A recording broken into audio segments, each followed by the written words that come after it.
Dr. Michael Corsells here today. I want to talk to you about genetic testing. Should you do it or should you not do it? So there's pros and cons for doing it. That's why a lot of folks will recommend that talk to a genetic counselor once they get these results. Talk to your doctor for sure to go over the results. The thing is, these genetic tests are readily available online. You can go online and order it. You might have heard of 23andMe or Ancestry.com or Habit.com. There's more and more of these labs that do genetic testing. But how are you going to respond when you get the results? Sometimes these results could be a good thing, so you're going to be more proactive at preventing. Like if you have you're more prone because you have a gene for a particular cancer, or you're positive for a gene for heart disease or diabetes or obesity. How are you going to respond when you get those results? So that's where it's like iffy if you should get the test or not, because there are some folks who go crazy once they get the results. Other people are like, cool, I got these results, I'm going to be more proactive. So it really depends on how you will respond. What are you going to do when you get that information? So sometimes with too much information, it can actually be counterproductive, because the placebo effect is super strong. A good example is there was this study that showed that if you had this particular gene, you express this gene better, you have better ability to deal with stress, like a physical stress. You got better endurance. And then there's this other gene where it's kind of the opposite. You don't do as well with physical endurance. You're going to get tired easier. So in the study, this is a simplified version, they told people, yeah, you have that gene where you have pretty poor endurance. And those folks who didn't actually have the gene, they were getting tired way easier. Like, oh yeah, it's the genes that's causing me to be more tired. There's folks who didn't have the gene that expressed better endurance.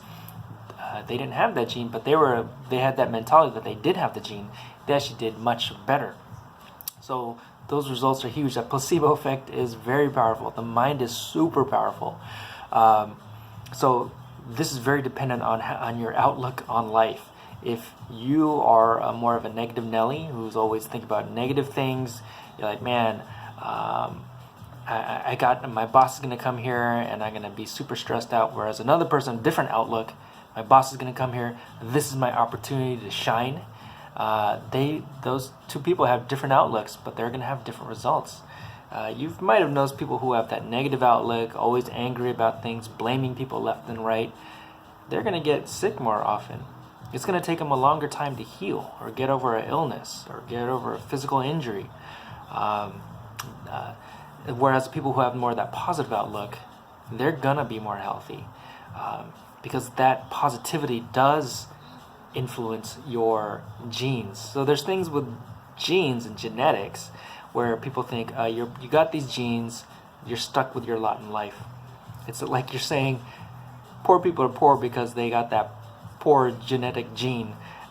People are healthy because they got that healthy gene. Genetics is one component, but there's the environment as well. So it's the whole nature versus nurture, or the environmental effect, and that includes your outlook in life.